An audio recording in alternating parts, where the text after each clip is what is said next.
Oh, hi. Caught me. How you doing, guys? Man, glad to have you.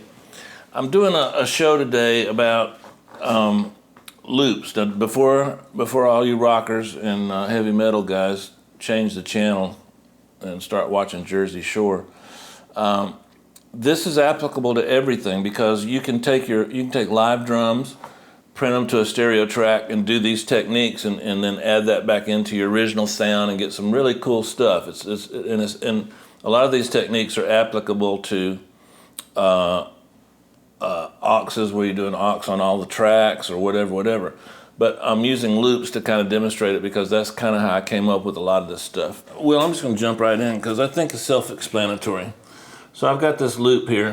I've made 1, 2, 3, 4, 5. 1, 2, 3, 4, 5, 6.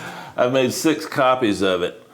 And so all of these are the same loop. They're identical, but we're gonna apply different techniques. I've got all these muted except for one. So guys, this is the loop.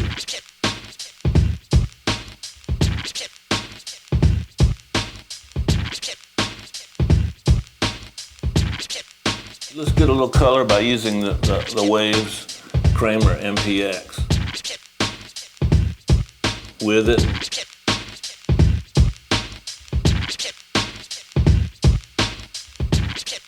That's pretty cool. Now another one I like, they're different. They're both incredibly good, but they're just different. This is the UAD ATR 102. With it.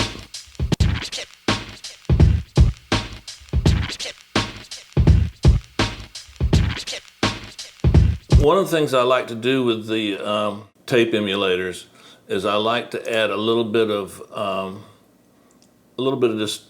color and a little bit of high end. So this is the new Waves HEQ. I'm adding, if you notice right here, I'm adding 370% of tonal harmonic distortion, and looks like I'm shelving at 10K about 2.75. Okay, this is without it. With it.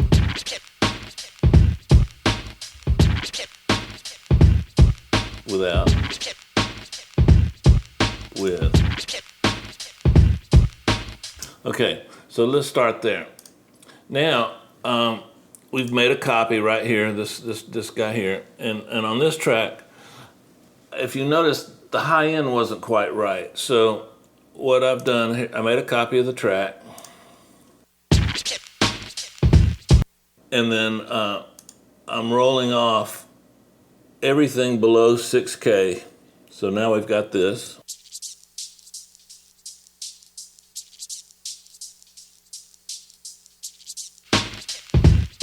Okay, now I'm gonna enhance that top end just a little bit. This is another Kramer HLS. It's got a color to it I like for this. So this is with it.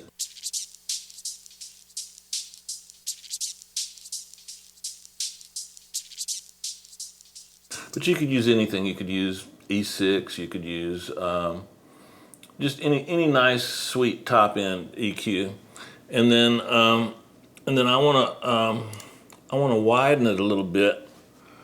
So I'm going to add this chorus.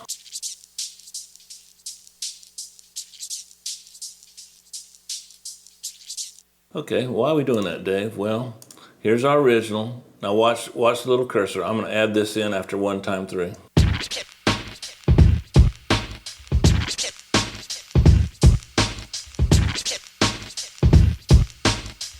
Without it. With it. And this is what the chorus is doing. This is without the chorus. With it. Okay. Now, I want to get a little bit of mid-range in there. So it's not pumping like I'd like. So I'm putting the F2, rolling off a little sub, rolling off a little top, and then I'm adding the SPL. And so now this is what I've got, just this track.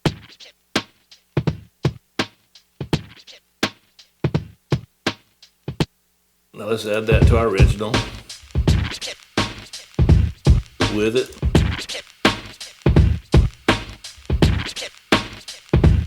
without it. Now, I'm gonna save this one. I'm gonna go to this one. Now I'm gonna add a little bit of low end. We're gonna roll off everything above 210 cycles. So let me make sure we're only monitoring the one track.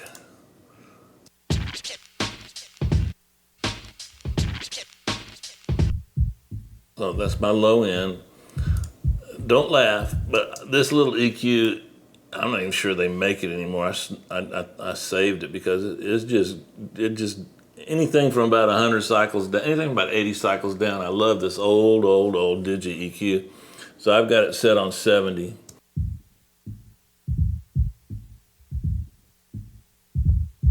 Let me exaggerate it for you.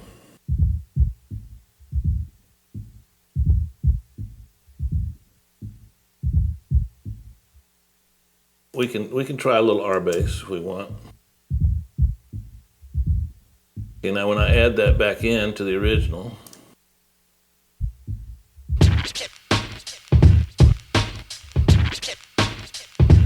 without it.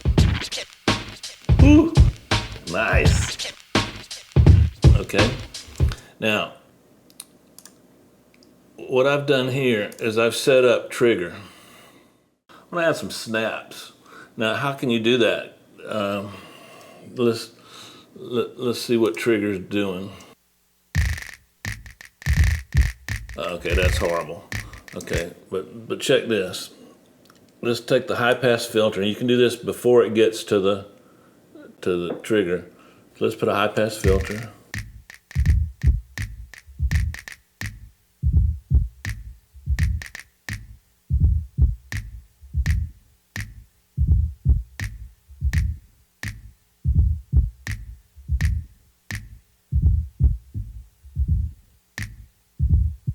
Now I'm gonna raise my input because I lowered the volume.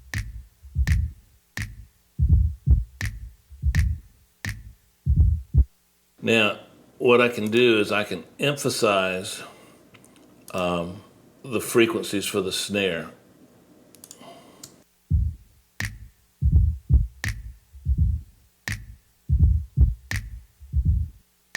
Okay, so now we've extracted just the snare out of the loop to trigger with. Sometimes you want a little more stereo-ness out of the loop, like maybe, and different things are gonna be affected by the stereo wideners.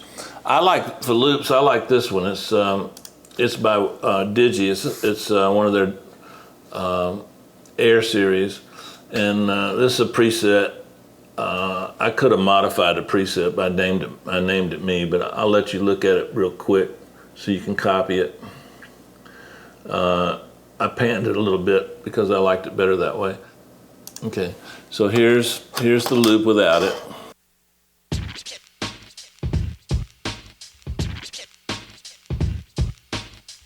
With it. Okay, so now let's add that back into the original.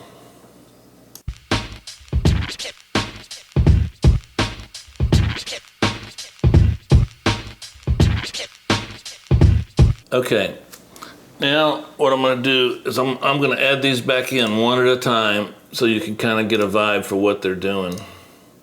Okay, here we go. Here's our original loop.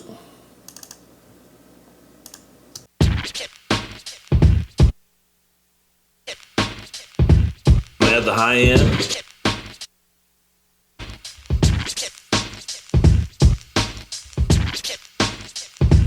I'm gonna add the smack. Add the widener. Sub.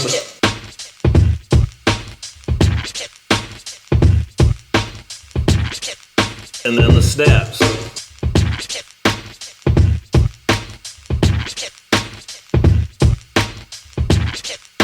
Without anything.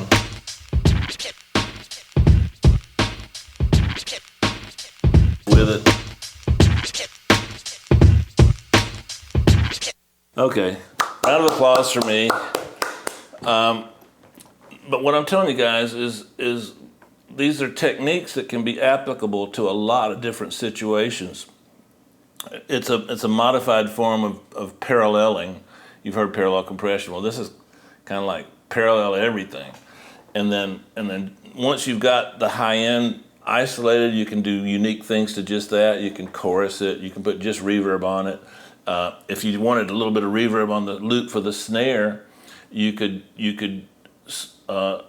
use another snare sample instead of the snaps. Do what we did to isolate it, and then send that to a reverb, and only have the reverb play, not the original sound. So that would add reverb to your snare. If you wanted it to be generated by your snare, you could sample just the snare, but not play it, not add it back in, just add the reverb that it generates back in. So there's a lot of different things you can do with this technique, and it's applicable to every, I don't know why I can't say this word. Herb always makes fun of me. Genre. Is that right, Will? Genre. Oh, genre. Sorry. Man, we got a French guy on the show today, and I can't even pronounce that. But anyway, as always, I'm always interested to see how you guys adapt and use some of these things, and it helps me learn too. So if you think of something, a unique way to use this, let me know. But you can use it with vocals. You can separate the high end off of the vocal and add that back in with chorus to the lead vocal on Touch My Body. I'll have to ask Jason, because we did that together, Mariah Carey. I think we did that. I think I did that on that song. I can't remember.